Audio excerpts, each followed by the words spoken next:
Hello and welcome to Development Purgatory. This is the podcast all about the movies that were never made, the scripts that were never written, and the ideas that never even made it to the page. My name is Daniel Kaka. And I'm Lexi Riley.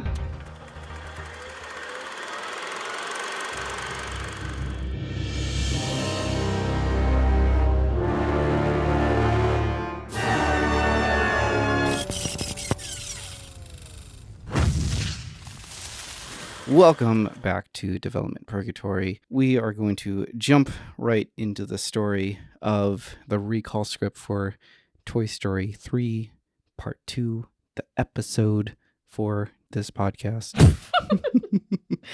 Nailed it. Why are you in my edit bay? I just live here now. Get out of here. Just calling from across the yard. No, start the episode.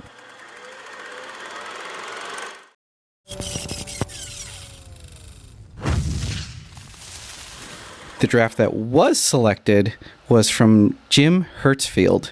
He's the guy who wrote Meet the Deedles, The Jungle Book, Mowgli's Story, so one of the sequels. He did Meet the Parents and Meet the Fockers. Interesting. Yep. He's the guy that wrote Toy Story 3, like the one we got? No. Oh. This is going to be a different script. Oh. We've got another one? Mm-hmm. This script to the fans is known as the recall script. This is probably the most famous unmade Toy Story 3 that we got. Oh, I didn't know there was another one. Buckle in, kids. But before we get into that script, we are going to get into these advertisements.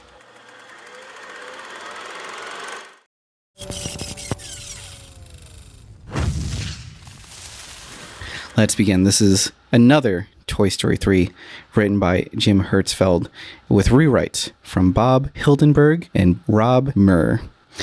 I feel like I'm going from 0 to 60 in just this first sentence. We opened on a Taiwanese factory. No. Waka Waka Toy Co. Inside, a group of boys in a focus group play with prototype toys. The toy they're most interested in is Dax Blaster. Oh, Duke Dat Duke Bip. Oh, nope, I'm in the wrong movie. Duke Kaboom. I'm in 4. Yep. Sorry. He is a blue spaceman and is also kind of like a transformer.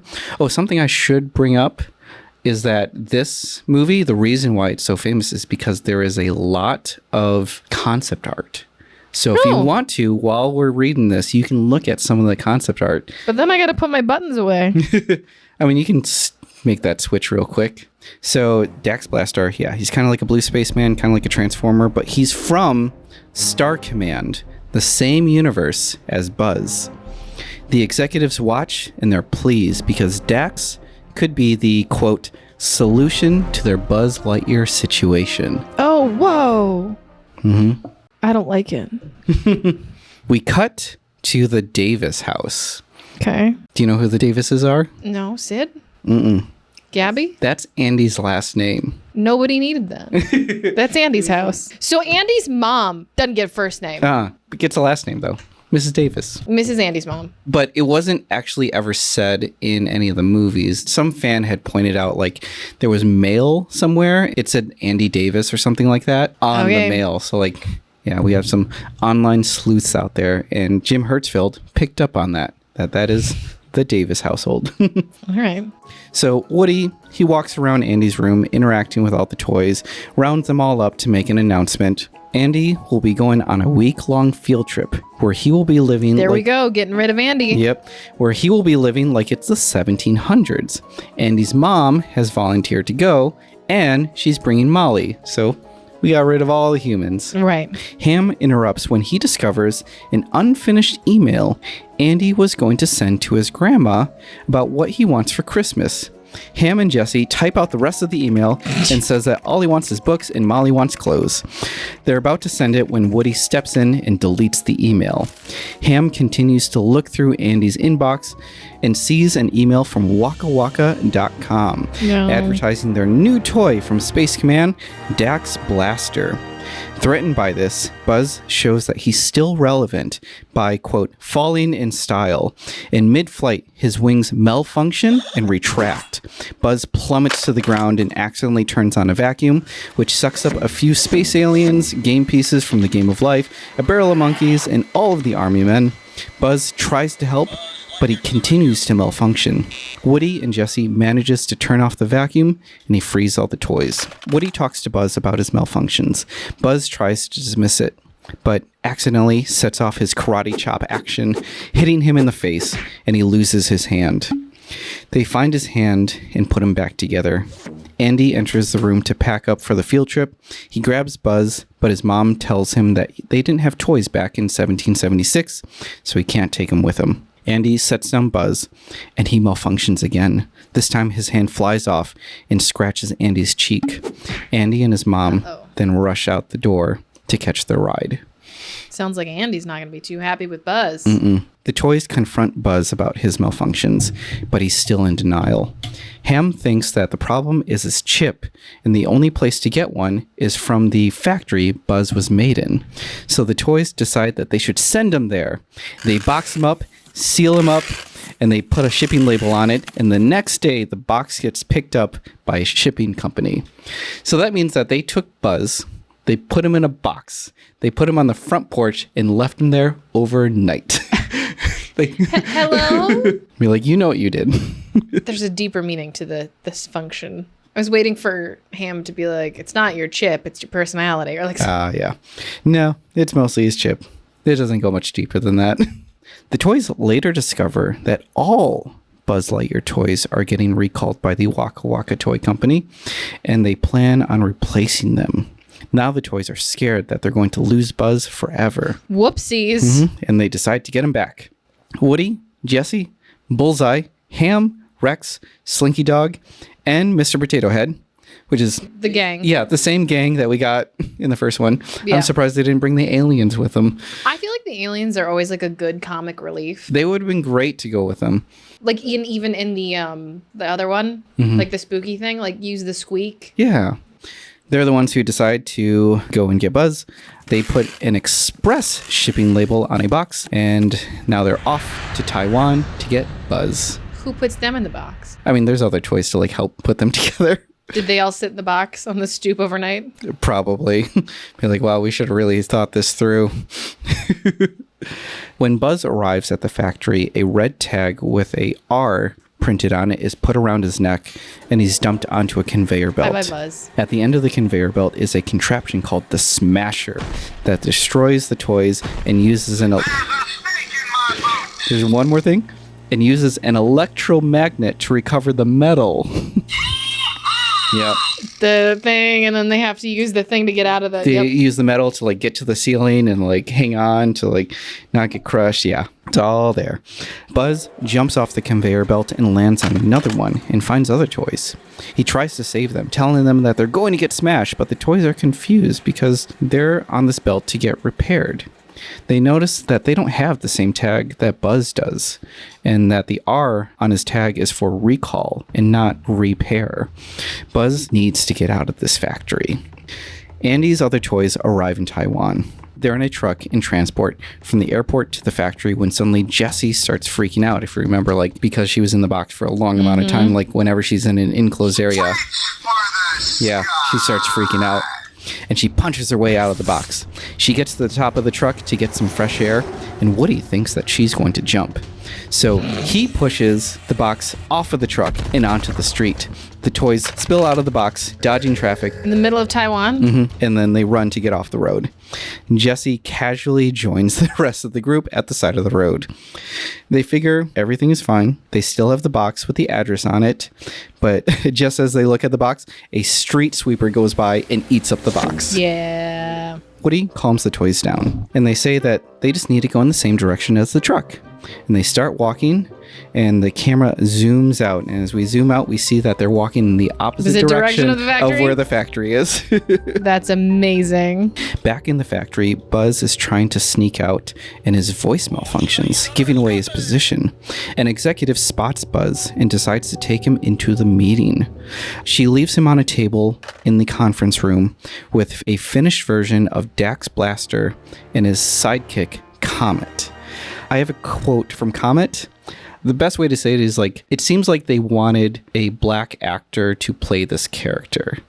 And they kind of lean into that a little farther than I'm a bit more comfortable with, but I'm just going to read verbatim what he says. He says, "Yeah, you, Mr. Best-Selling Toy in Waka Waka history. You are money, baby. They built this company with your white rear, Lightyear, mad props, dog. Seriously, slap some plastic." Jesus. Okay. Yeah, that's not it. Mm-mm. So Dax introduces Comet as a pet cat, in which he responds with, "Okay, two things. I believe the word you're looking for is sidekick, and I don't care what they slap on the box. I'm not answering to Willow." So he doesn't like the name Willow. Got it. Come on, peeps. You don't name a futuristic space cat after a tree, especially a wimpy tree like that, always looking sad and weepy and pussy willow. Yep. Okay. What a script. Yep. And the only name he's going to answer to is Comet. Whew. But anyway, the two of them, they are starstruck when they see Buzz, because he is, in fact, the best-selling toy in the company's history. The executives return to discuss the Buzz problem. They decide that they'll offer a $10 off coupon if they trade in Buzz for a Dax blaster.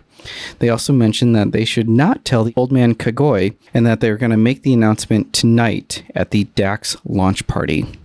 After the meeting ends, the executives take Buzz and they put him into an archive room where they keep one of every single toy that's ever been recalled. Now, I want you to look at, there's concept art of like the toys in the recall room. Oh, whoa, they're in like prison cells. What does that kind of remind you of? Oh, it's the daycare cubicles. Mm-hmm. Right? Yeah. Oh, it's exactly like them. Yeah. Back to Andy's toys. They're stuck in a Taipei marketplace. Woody spots a toy store and figures the toys in there will know where the factory is. Woody rides on Bullseye to the store, and he starts asking them questions, but they can't understand him because none of these toys speak English. And Woody, I'm not going to say this phonetically, and it is spelled out phonetically, but he does try to speak in a bad Chinese accent, and he says, "So sorry, me no speaky Taiwanese." Woof. Yep. Not great. And I would imagine that if you gave the script to Tom Hanks, he would be like, "I'm not doing that." I think now, yes, he wouldn't. Mm-hmm. Considering this is 2004. Yeah, I don't think in 2004 he would have either. Mm-mm. I don't think now anyone would. No, definitely not now. There were some things that should have never been uttered, even in 2004, that were. So while Woody is questioning the other toys, Bullseye is accidentally purchased by a mother, and she puts the toy in the toddler's stroller. Woody then sees Bullseye, and he runs to rescue him by jumping into the stroller. The rest of Andy's toys see what's happened, and they follow suit, and they all jump into the stroller. In the archive room, Buzz meets Cozy Rosie, a toy that keeps kids warm at night, but sometimes catches on fire. Oh, so good. Mm-hmm. There's Jade, a Barbie-like doll with knees of steel in the way that the knees can be exposed and a sharp piece of metal can come out and cut people. She also goes by the name Jade the Blade. There's also Jubilee, a candy dispenser made to replace Pez, but the candy shot out way too fast. There's Side Whistler with a tip that breaks off and chokes kids. There's Spike the plush dog that has an exposed spike instead of eyes. And there's Pinchy Winchy, which is just a toy that pinches people and pinches a little too hard. What on earth? Yeah, these are all the recalled toys. But Buzz is recalled for a different reason. These are all terrible toys. Yeah. The Cozy Rosie one, I think, is pretty clever. Sid worked at this company. Yeah. The toys are all starstruck when they meet Buzz. Buzz, he's still set on breaking out of the factory. And they say that he's not the only toy that's been trying to break out of this factory. There's another one. There's Shorty. He's a short-range radio that's been planning his escape for a while now. He managed to escape as Buzz was brought in. We hear on the other side of a walkie-talkie, so there's another walkie-talkie in the room, and he's communicating to that walkie-talkie about what the outside world is like. Shorty, he gets picked up by one of the workers and he's put onto a conveyor belt. He's excited because he knows that he's going to get repaired by being put onto this conveyor belt, but Buzz warns him, but it's too late. He gets smashed. Buzz tells the recalled toys that this company is destroying all the recalled toys and they're not repairing them. Jade mentions that the former CEO, Old Man Kagoi, how he would never let this happen. Buzz recognizes the name from the meeting and informs that Kagoi is still at the company, but they're not telling him about what's happening. And now Buzz has a new mission and he needs to get this memo to Kagoi that all of these recalled toys are getting destroyed. So Andy's toys on the other side of Taiwan, Walking in the opposite direction. they manage to free Bullseye from the toddler's grip. They look out the stroller and Ham notices that they're heading towards Taipei 101. This is the world's tallest building at the time. So Taipei 101 was actually the tallest building between 2004 until 2009. I forget the building, but it's in Dubai, but that's the tallest tower now. Whoa, that is a tall building. That's a cool building. So Buzz, he's still stuck in the archive room, and his hand pops off, and Rosie asks if that's how he hurt his kid. Jade is in the background, and she's eavesdropping on the conversation. Now, Rosie tells Buzz that she never actually got a chance to have a kid. She was recalled before she could be sold. Buzz tells Rosie how wonderful it is to have a kid, and she bursts into flames when she cries. Oh. She accidentally lights some of the packing material on fire, and she grabs a super soaker and puts it out immediately, accidentally soaking Jade in the process. Jade stands by a heating duct trying to dry herself, and that's when Buzz realizes he could use the heating duct to escape. Somebody's poisoned the water Yep. hole. Buzz using the heating duct to get between the rooms. He grabs some twine and measures it out. Jade uses the metal in her knee to help unscrew the bolts on the vent. Buzz repels down the vent and Jade helps. Rosie is overcome with emotion and she wants a kid too, so she joins Buzz. Jade tries to stop her, but she then lights herself on fire to distract her and lights something else on fire and then jumps down into the vent, and then Jade is like, and then Jade jumps down the vent as well. That's amazing. The mother, on the other hand, we have Andy's toys. The mother drops off her kid and the stroller at the daycare at the 98th floor. Yep, another daycare. The kids find the toys and play with them very roughly. To infinity and beyond. Oh, yeah. Bullseye is made to look like a My Little Pony. Ham and Rex are in diapers. Mr. Potato Head is now just a potato. Somebody's poisoned the water hole. And then Woody and Jesse are dressed up as if they were going to get married. That's cute. Buzz slips through a circulation fan. He collides with Rosie and Jade. He didn't know that they were joining him. They escape out the vent and they find themselves on a baby doll assembly line where Jade and Buzz get diapered and baby doll faces get painted onto them. They find a map of the factory and spot the name Kagoi. The daycare reaches the end of its day and all the humans leave. The toys wake up and put themselves back together. A security guard arrives and closes the metal gate, and the toys have no way to get to the elevator.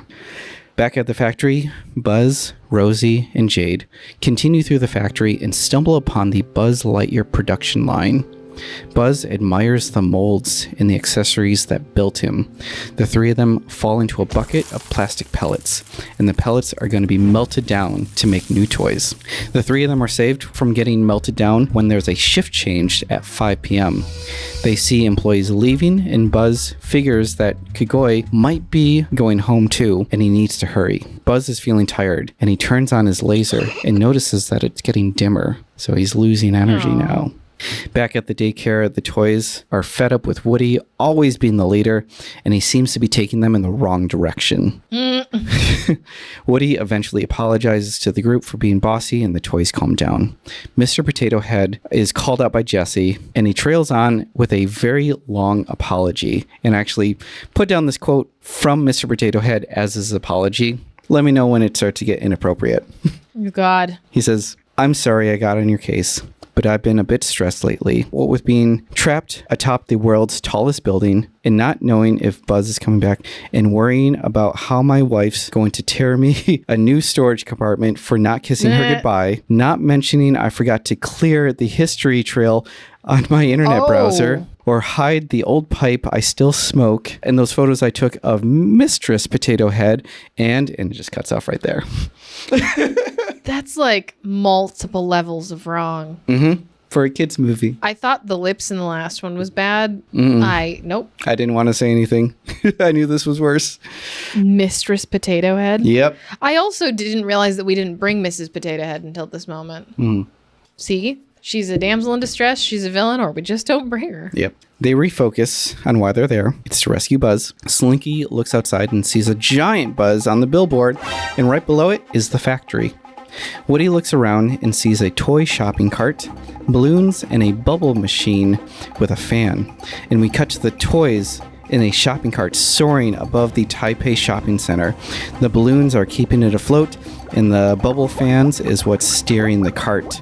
They float above the Taiwanese equivalent of Times Square, and they dodge some power lines and crash into the side of a building. They dangle from the edge, and Rex grabs onto a security camera, and his face is broadcast on large TVs all across the square. That's amazing. I think there is art on what this looks like. Oh, yeah. So yeah, there's the balloons there in the cart. There's the bubble machine, just like trailing bubbles. Yeah. The big poster of Buzz. So back at the factory, Buzz, Jade, and Rosie try to avoid the janitors starting their shift. Jade and Rosie run and hide behind a potted plant. Buzz tries to keep up, but he collapses. Jade and Rosie go back to get him. Buzz tells them that it's his chip. He needs a new one, and that if his light goes out, he's out for good. Oh. He turns on his laser again, and it's even dimmer. He tells them to go on without him, but they refuse. Sounds like he needs a new battery. Yeah. Jade tells Buzz a story about how she almost got a kid. She was being purchased, and the cashier noticed that she was her cult toy and refused to sell it to the little girl. This was a time when Mr. Kagoi was in charge. All the dolls were repaired, but her. She was kept in the archive room. They figure that Kagoi's office is about 5 stories above them. Buzz is unable to climb the stairs, and the elevators are filled with people. Buzz spots a sign that says, "In case of fire, use stairs." So Rosie goes into an office. She climbs onto a filing cabinet and goes right under a smoke detector and lights herself on fire, causing the alarm to go off. The employees run using the stairs, leaving the elevators empty, and the toys get in, and Rosie hits level 5. That's awesome. Andy's toys land in the courtyard outside of the factory, and they sneak into the building from the loading dock, just as the employees shut the gate. Buzz, Jade, and Rosie, they find themselves in the conference room with Dax Blaster and Comet. Dax is admiring a poster of himself in action with his sidekick, Comet. They look around for a memo that says the factory is destroying all the recalled toys, and Jade finds it. Dax offers to help them. Jade, Rosie, and Buzz get into one of those pneumatic tubes. You know what? Yeah. And Dax hovers his hand over Mr. Kagoi's button and deviously pushes the recycle button instead. Dax and Comet transform into vehicles and they roll out. It's the Lotso pushing them. There's a snake in my book. Yes, the devious fiend. Back to Andy's toys. Ham figures out somehow that they need to get picked up by 7 p.m. that day in order for them to get back to Andy's home before they arrive. They finally find Buzz, and then they find another Buzz. And suddenly they're surrounded by hundreds of recalled Buzz Lightyear action figures. Spanish Buzz. Spanish Buzz. And none of them is their Buzz. But then they look up and they spot Buzz in the pneumatic tube soaring over them. Oh my god. But he's going the wrong way. Buzz, Jade, and Rosie spill out of the tube and into a hopper.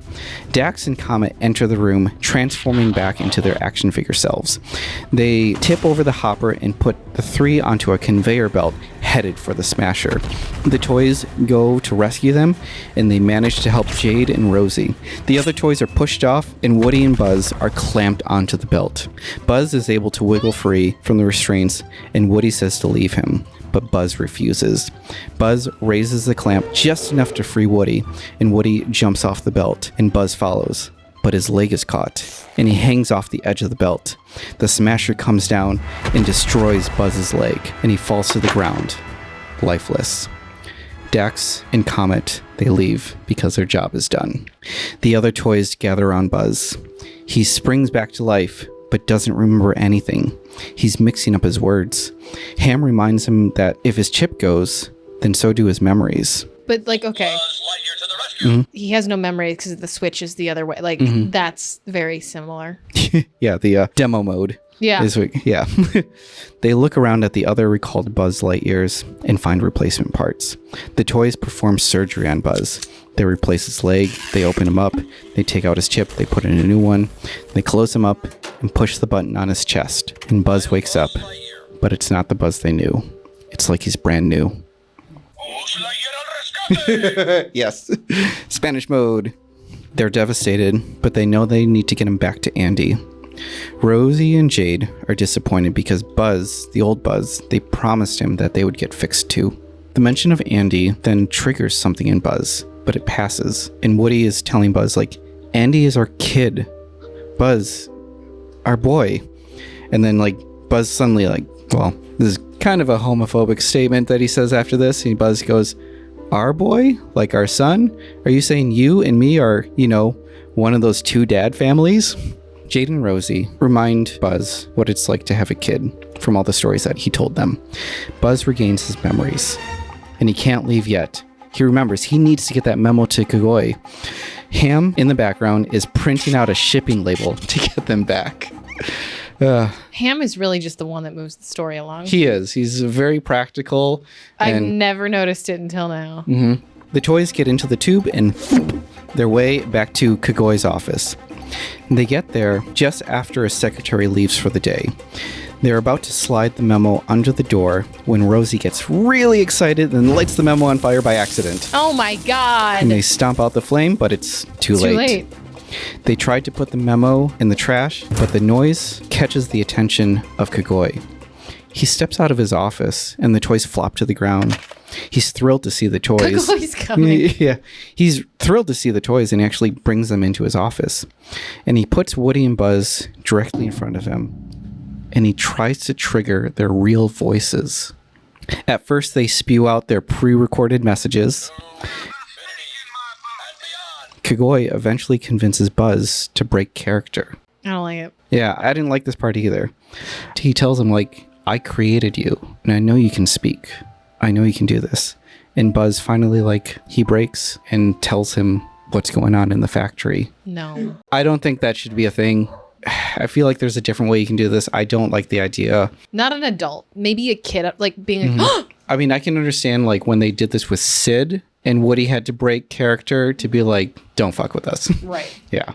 But this case, I don't know. But again, Sid's a child. Like, it's different. Like, there's a level of how much is in a child's imagination. A businessman? No, thank you. I mean, I get the idea that, like, he's viewed as, like, a purist. Right. And maybe because he knew this knowledge that destroying toys Unless we get a flashback of, like, his childhood, and that's how he's like, I don't want it. Yeah.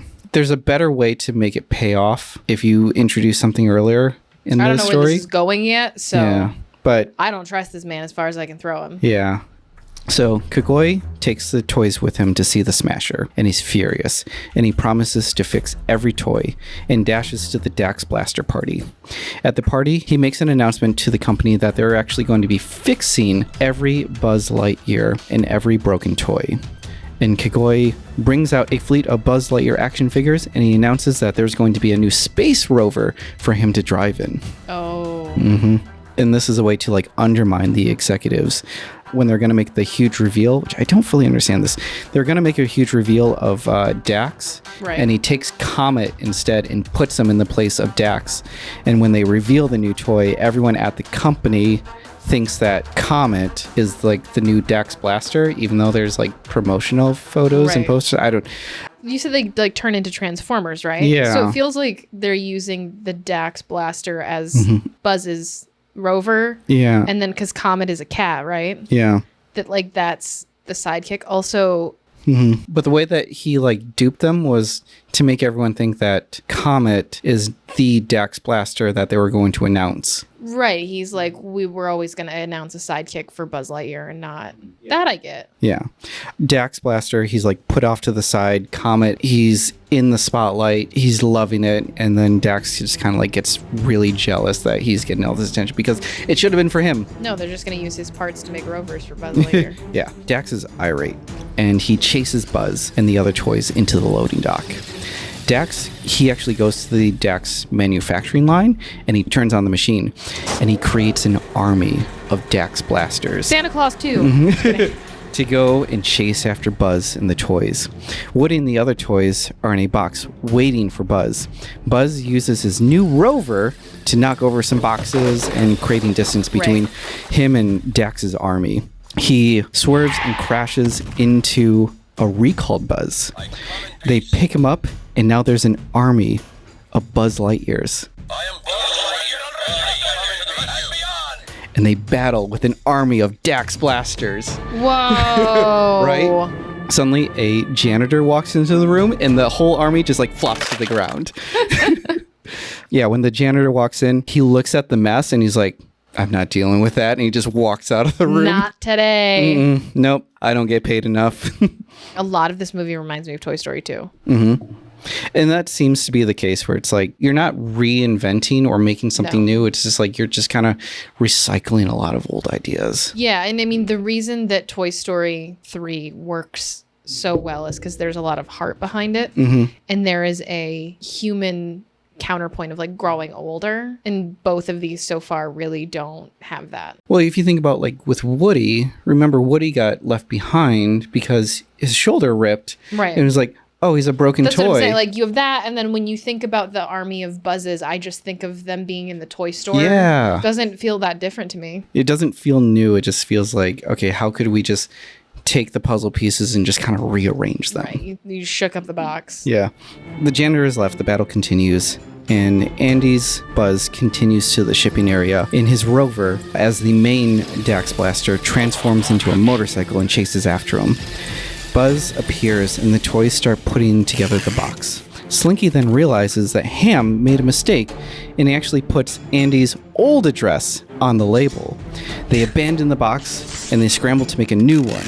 Buzz and Dax are in a full-on fight, and Buzz pops out his wings and sends Dax into the old box. Buzz then quickly seals it up, and Woody changes the shipping label so it's then sent to Sid's house. Dark. Although that is funny, and that one bit I like that one should too. be thrown into, I guess, 5. So they hop into the new box, and before they close it up, Jade gives Buzz a kiss for his help. How's Jessie feel about that? Is Jessie there? We haven't talked about Jessie a lot. Yeah, she's with them. She's just not doing much. She's just along. Oh, yeah, because she was the one that was stuck in the box. Oh, right. Yeah, She's and, like, not the busted damsel out. in distress, and she's not the villain, so She's just there. there. She was there for that, like, that one element so that they wouldn't arrive to the factory earlier. Right. She was a roadblock more than an asset. But she was in distress, Yes. so... We cut to Andy's house, where we see the box arrive mere moments before the Davis family does. Andy bursts into his room, and he tells his toys all about the field trip and that the scar on his face actually made him look like a pirate to his classmates, and he's cool. That's awesome. Andy heads out to see if he's missed any mail. Buzz, Woody, and Jessie have a moment of relief. Off screen, we hear that Andy got a letter from Waka Waka Toy Company and that he's being recalled and he's being sent back to the factory.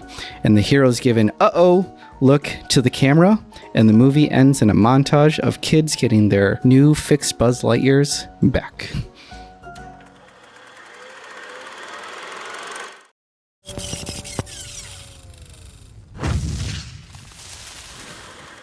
I guess that's cute. Yeah. But I've seen this movie. Yeah.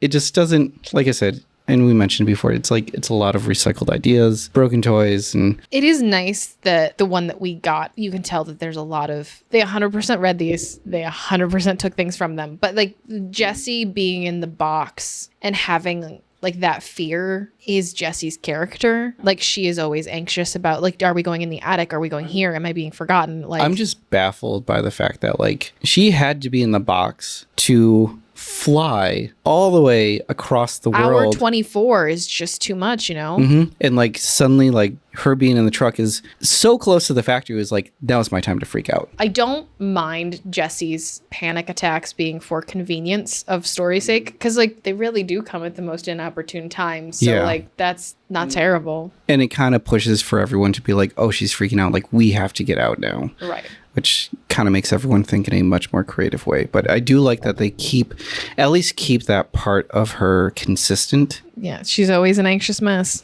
Always a damsel, always in distress. Okay, so let's explain what happened. Pre-production got further than you think it did.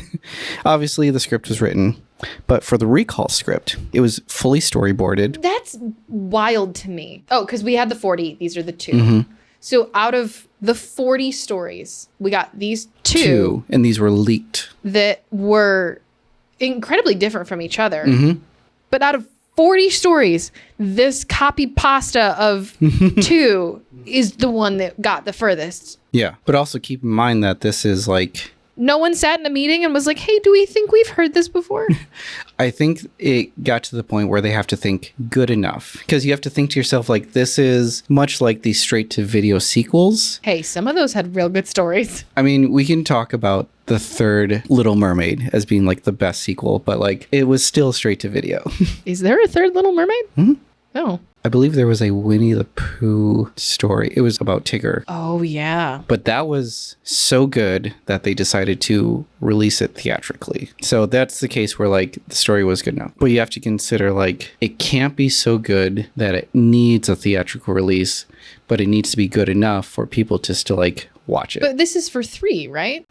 So, like, at this point, they are doing theatrical releases. No. They did for 1 and 2. They did for 1 and 2. 2 was supposed to be a straight-to-video, but then they decided... Right, but that's what I'm saying. If these movies have a track record of doing so well in the box office, a third should also be like the end of a story. It's the end of, you know. Because that wasn't part of the agreement. The agreement was Pixar was in charge of the theatrical releases, whereas on Disney's end, yes, they got rights to the characters. Were they not allowed to do theatrical releases? No.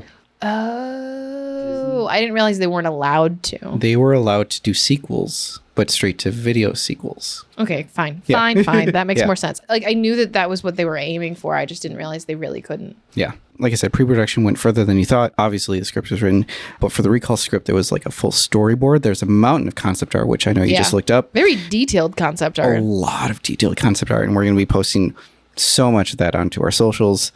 There was even an animation test, and there were promos created for the sequel. They were starting to animate this too. Is this where they start going into shorts? Because I didn't realize how many shorts there are. The shorts, that was kind of a way to test if someone was ready to direct a feature. Got it. Yeah, and it wasn't just like the Toy Story short. Bonnie's in.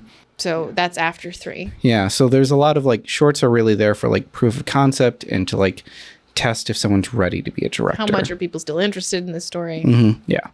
There was also a plan for a Monsters, Inc. sequel subtitled Lost in Scaradise, where Sully and Mike would enter into the human world to find Boo. The pitch was developed by Bob Hildenberg and Rob Murr. They're the ones who were involved with a lot of the rewrites for the Toy Story 3 sequel. How come we got Monsters University instead? Lost in Scaradise is brilliant. There's still time. Yes, there is.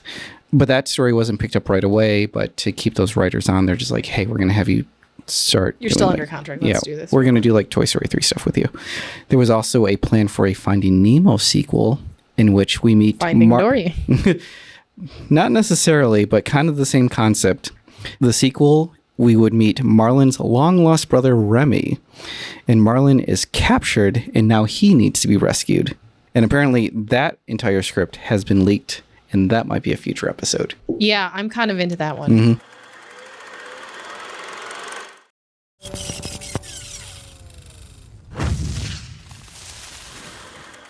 As we know, because we live in the future. We do? These are not the Toy Story 3s that we got. So Thank God. What led up to the Toy Story 3 we got in theaters and not the Toy Story 3 we got at home? Pixar didn't have any of the control of the characters they created, and they knew that they would have to give them up when breaking ties with Disney. And John Lasseter actually told everyone at Pixar, it's like you have these dear children, and you have to give them up to be adopted by a convicted child molester. Is that a direct quote? That is a direct quote from John Lasseter. Yeah. Oh, dear God. Yeah. And this is how he broke the news to Pixar that they have to separate. For Circle 7 Animation, they were given the nickname Pix-Aren't for those who knew that were happening. Yep, sounds about right. Ultimately, the fate of Circle 7 happened because of a decision made by Michael Eisner. It was the board at Disney that voted Eisner out of his role as CEO because of how he handled the Pixar situation. Eisner even left a year earlier than his contract allowed him to work there. That's how we got Bob Iger, Disney's former CEO, in 2005. Iger knew Disney needed Pixar. From a story told by Iger, he stated that he was at Disneyland Hong Kong in the fall of 2005, and he noticed that all of the characters featured in their parade, all characters that were less than 10 years old, they were all Pixar characters. Yeah, because we don't have Tangled yet at this point. In January 24th, 2006, Iger and Steve Jobs agreed that Disney would be purchasing Pixar for $7.4 billion with a B. Yeah. Billion. After that, Steve Jobs would leave Pixar to pursue another little company. I don't know if you've heard of it. Apple? No? Yeah. Well, no, never heard of it. And then John Lasseter would not only lead Pixar, but all of Disney Animation Group, which is funny because like back when Lasseter first started at Disney, he was fired. Yeah. To be like, we don't really know what to do with you. So, and then he went off and found it was Lucasfilm at the time and was like, what are you guys doing? And then they're like, I don't know. We're just trying to make some fun stuff with computers. Like, okay, well, let's see what happens. So in January 24, 2006, under the new agreement, Pixar would be in charge of making a new Toy Story 3. Andrew Stanton, who wrote the story for Toy Story 3, stated Pixar purposefully avoided reading the Circle 7 scripts so they wouldn't include any elements into their film. Director Lee Unkrich said, "We didn't read their scripts, not out of spite, but we wanted to start fresh and not be influenced by what they've done. Sure you did. We didn't look at any of their work that they'd done. We really didn't want to know anything about it." There's no way. Now, here is where I speculate and why so many elements were in there. Because over at Circle 7, they didn't know their fate. They assumed that they would be made in charge of making all the straight-to-video sequels for Pixar, and they would keep doing the original film. So, like, they would be a separate studio. Right. It's just a different division making straight to home. That was not the case because the founder of Pixar, Ed Catmull, who is in charge of Disney Animation now, he was the one that broke the news to Circle 7. And on May 26, 2006, it was official that Circle 7 Animation was officially shut down. Now, fortunately for most of the employees, 136 out of 168 of them were hired to the Disney Animation Studios and Pixar. So you have over 100 people who had been working there's on no this, way coming in and just being like, someone had a very easy Tuesday, was like, submit. Yep. Even the head of Circle 7, Andrew Milstein, he was hired as the general manager of Disney Animation Studios. Yeah. He was later promoted to executive vice president and president of Disney Animation, and now he sits as the co-president of Blue Sky Studios after Disney purchased them.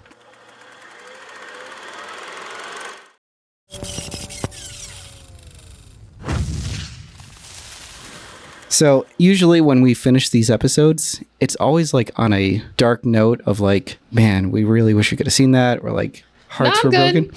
And in this case, this is the rarest case where like everyone seemed to win. Yeah, actually. Yeah, except for Eisner. But everyone came out as a winner. At least a large percentage of them did. Yeah, it was only like 30 employees. I'm sure that most, if not all of them, were offered to come over, and some were just like, well, we saw the writing on the wall, so like I just maybe just like went over to a different studio. DreamWorks. It's like DreamWorks, WB. I mean, we got studios all over the place. So it's like, back- you know what? I'm just going to go back somewhere when else. studios were. So I think part of it was just like, I got a different offer, so I'm just going to go there. You're right. It's such a big win because at that time we are pre-streaming. Like it's definitely like starting to bubble up, but we're past the sequel. Like that's a weird time where like those sequels were not popular. No, there was an expectation with these straight-to-video sequels to be like, oh, it Right. The sucked. audiences had caught on that these are going to be second-rate stories. Their market was grandparents who didn't know better. Be like, you got me Transmorphers, not Transformers.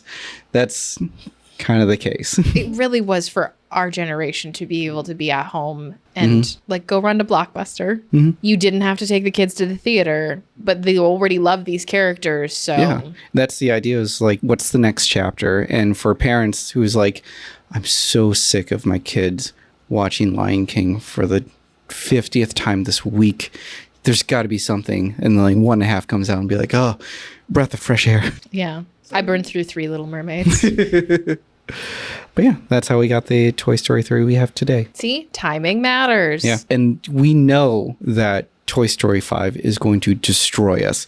I think 1 through 3 really were a beautiful, complete story. Like rewatching it the other night, I was like, oh, like there is that moment where they hold hands and close their eyes. And like there are very few movies that do that where you are like, oh, are they gonna? And I'm like, this is a children's movie. Yeah. They get saved. And I remember being in theaters and having like this audible like from everyone. I don't really remember the plot of 4 too much other than like, don't we leave Woody and Bo Peep behind? Like they separate the group? I think Bo Peep gets left behind. No, Woody stays with Bo Peep. Like Buzz and Woody separate, I I have think. to rewatch that movie. My point exactly. Yeah. There's no destroying heartbreak. For me, it's too little, too late for Bo Peep. Yeah. I don't know if you've ever seen, there was a video of someone showing their mom Toy Story 3 for the first time, and they re-edited the ending. And the toys, like they're all holding hands, they're going down to the incinerator. It cuts to black, and it goes, directed by Lee Unkrich. And she was like, what? Oh, I don't Man. like it. Yeah, I rewatched it and I just like remember that moment. I was like, oh, That what poor parent. psychopaths. Oh my God. That parent raised a Sid. It is nice to have a win after so many like, oh my God, these poor people. I actually feel good about this. Yeah. Yeah. Worth it. Yep.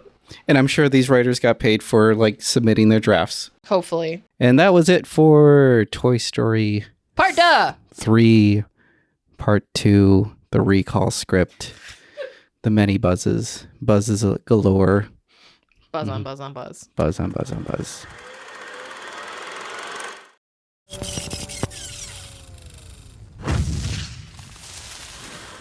And now we're going to move on to our favorite part of the episode, the recommendations. You go first this time. I'm going to go first. So the movie that I'm going to recommend is called Pizza Movie. How do I know this? Pizza Movie, if you has Gaten Matarazzi Oh, yes. Of Stranger Things. of Stranger Things. The reason why I'm recommending it is because of the directors. It's Nick Kosher and Brian McElhaney. So if you don't know, they were part of a sketch group that I watched a lot in college called Britannic. Oh, yes.